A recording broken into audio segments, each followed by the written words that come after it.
Friends అందరికీ నమస్తే అండి. This is Pawan, jobs adda in Telugu. SSC నుంచి అయితే ఒక ముఖ్యమైన అప్డేట్ అయితే వచ్చింది. ప్రతి ఒక్క ఆస్పిరెంట్ మీరు ఎస్ఎస్సిలో ఏ ఉద్యోగానికి అప్లై చేయాలి అనుకున్నా కూడా కంపల్సరీ మీ యొక్క ఆధార్ ఓటీఆర్ అయితే మీరు ప్రజెంట్ ఎనబుల్ చేసుకోవాల్సి అయితే ఉంటుంది. సో ఆ అప్డేట్ అయితే ప్రజెంట్ అయితే వాళ్ళు తీసుకొచ్చారు. దాన్ని ఏ విధంగా ఎనబుల్ చేసుకోవాలి అని చెప్పేసి నేను మీకు ఈ వీడియోలో చెప్తాను. నేను ఆల్రెడీ ఎస్సీ ఫేజ్ 13 కు సంబంధించినటువంటి అప్లికేషన్ ప్రాసెస్ అయితే స్టార్ట్ అయింది. ఆ వీడియో కూడా నేను చేశాను. దీనికి సంబంధించినటువంటి ఇన్ఫర్మేషన్ ఆ వీడియోలో కూడా చెప్పాను. కాకపోతే చాలా మంది ఆ వీడియో చూడరు. బట్ ఈ చిన్న వీడియోలో దీని గురించి చెప్తాను. ఇది వరకు అప్లై చేసిన వాళ్ళు ఎవరైనా కూడా, అంటే ఎస్ఎస్సిలో మీరు ఏ ఉద్యోగానికి అప్లై చేసినా కూడా కంపల్సరీ ప్రజెంట్ ఈ రోజు ఈ యొక్క అప్డేట్ అయితే చేసుకోండి. అంటే మీ ఆధార్ కార్డుని అయితే ఎనబుల్ అయితే చేసుకోండి ఈ యొక్క వెబ్సైట్లో. ఈ ఓటీఆర్ ప్రాసెస్ కంప్లీట్ అయితేనే ఇందులో వచ్చేటటువంటి ఏ నోటిఫికేషన్ కైనా కూడా మీరు అప్లై చేసుకోవడానికి అవకాశం అయితే ఉంటుంది. ఇది చేసుకోకపోతే మీకు ఎటువంటి ఉద్యోగానికి అప్లై అయితే చేసుకోరాదన్నమాట. సో ఏ విధంగా చేసుకోవాలని చూసుకున్నట్టయితే ఇది ఎస్ఎస్సికి సంబంధించినటువంటి అఫీషియల్ వెబ్సైట్. ఇది కింద డిస్క్రిప్షన్లో ఉంది. లేదనుకుంటే ssc.gov.in అని చెప్పినా కూడా మీకు ఇదైతే ఓపెన్ అవుతుంది. సో అందరికీ ముఖ్యమైన ఇన్ఫర్మేషన్ ఏంటి అంటే డిస్క్రిప్షన్లో టెలిగ్రామ్కు సంబంధించినటువంటి లింక్ అయితే ఉంటుంది. ఖచ్చితంగా ప్రతి ఒక్క అభ్యర్థి టెలిగ్రామ్లో జాయిన్ అవ్వండి. లేదనుకుంటే టెలిగ్రామ్ ఓపెన్ చేసి జాబ్స్ అడ్డా ఇన్ తెలుగు అని చెప్పి సెర్చ్ చేసినా కూడా మన టెలిగ్రామ్ అయితే ఓపెన్ అవుతుంది. అందులో ఎటువంటి అప్డేట్ వచ్చినా కూడా నేను ఫస్ట్ అందులోనే చెప్తా. కాబట్టి ఈ మధ్య వీడియోస్ అనేది చేయట్లేదు నేను ఎక్కువ. సో ప్రతి అప్డేట్ అందులో ఉంటుంది. కాబట్టి మీకు ఎటువంటి ఇన్ఫర్మేషన్ మిస్ అవుద్దు అనుకుంటే, ఎటువంటి పీడిఎఫ్స్ మిస్ అవుద్దు అనుకుంటే ఖచ్చితంగా ప్రతి ఒక్క ఆస్పిరెంట్ ఆ టెలిగ్రామ్లో జాయిన్ అవ్వండి. కంపల్సరీ జాయిన్ అవ్వండి. సో ఇక్కడ చూసుకున్నట్టయితే మీరు ఎస్ఎస్సికి సంబంధించినటువంటి అఫీషియల్ వెబ్సైట్ అనేది ఓపెన్ చేసిన తర్వాత మీకు ఇక్కడ రిజిస్టర్ లాగిన్ అని చెప్పేసి కనిపిస్తుంది. డైరెక్ట్గా మీరు దాని మీద క్లిక్ అయితే చేయండి.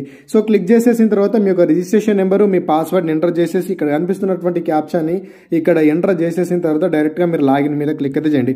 ఒకవేళ మీ యొక్క యూజర్ నేమ్ మర్చిపోయినా, అంటే మీ యొక్క రిజిస్ట్రేషన్ నెంబర్ మర్చిపోయినా, మీ పాస్వర్డ్ని మర్చిపోయినా కూడా మీరు ఏం చేస్తారంటే మీరు అప్లై చేసేటప్పుడు మీరు ఇచ్చినటువంటి మెయిల్ ఏదైతే ఉందో ఆ మెయిల్ ఓపెన్ చేసి సెర్చ్లో ఎస్ఎస్సి అని చెప్పి సెర్చ్ చేసినా కూడా మీకు దానికి సంబంధించినటువంటి మెయిల్స్ వస్తుంది. అందులో మీ రిజిస్ట్రేషన్ నెంబర్ని మీరు తెలుసుకునే అవకాశం అయితే ఉంటుంది. అంటే ఇక్కడ మీ యూజర్ నేమ్ పాస్వర్డ్ ఎంటర్ చేసేసి క్యాప్షన్ ఇక్కడ ఎంటర్ చేసి డైరెక్ట్ గా లాగిన్ మీద క్లిక్ అయితే అవ్వండి. సో వన్స్ లాగిన్ మీద క్లిక్ చేసేసిన తర్వాత మీకు ఇక్కడ పక్కన రిజిస్ట్రేషన్ డీటెయిల్స్ అని చెప్పేసి ఉంటుంది. ఒకసారి మీరు దాని మీద క్లిక్ అయితే చేయండి. వన్స్ మీరు అక్కడ క్లిక్ చేసేసిన తర్వాత మీకు ఈ రకంగా అయితే వస్తుంది అనమాట. మీ ఆధార్ కార్డుకి సంబంధించినటువంటి ఇక్కడ మీ అన్ని కనిపిస్తుంది. ఎస్ మీద ఉంచండి.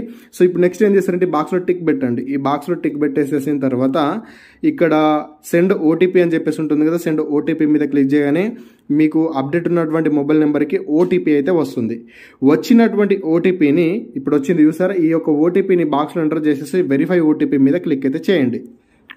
వెరిఫై ఓటీపీ మీద క్లిక్ చేయని సక్సెస్ ఆధార్ వెరిఫికేషన్ సక్సెస్ఫుల్లీ అని చెప్పేసి వస్తుంది. ఇక్కడ ఓకే మీద క్లిక్ అయితే చేయండి. సో అప్డేటెడ్ అని చెప్పేసి వస్తుంది. ఇక్కడ మళ్ళీ ఒకసారి ఓకే మీద క్లిక్ చేశారంటే సరిపోతుంది.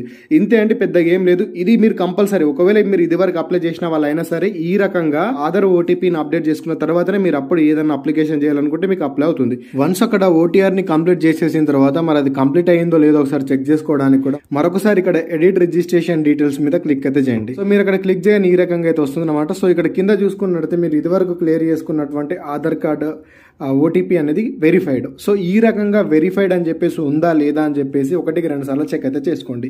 సో వెరిఫైడ్ అయితే కనుక ఒకసారి కింద వెరిఫైడ్ అని చెప్పేసి కామెంట్ చేయండి. అదేవిధంగా మీ ఫ్రెండ్స్ కూడా ఇన్ఫర్మేషన్ షేర్ చేయండి. ఇది చాలా మందికి చేయాల్సినటువంటి వీడియో. సో ఈ చిన్న విషయం తెలియక చాలా మంది మిస్టేక్స్ అయితే చేసుకుంటారు. చాలా సింపుల్గా మీ యొక్క మొబైల్లోనే మీరైతే దీన్ని చేసుకోవచ్చు. ఏదో క్వశ్చన్ అయితే గుర్తుంచుకోండి.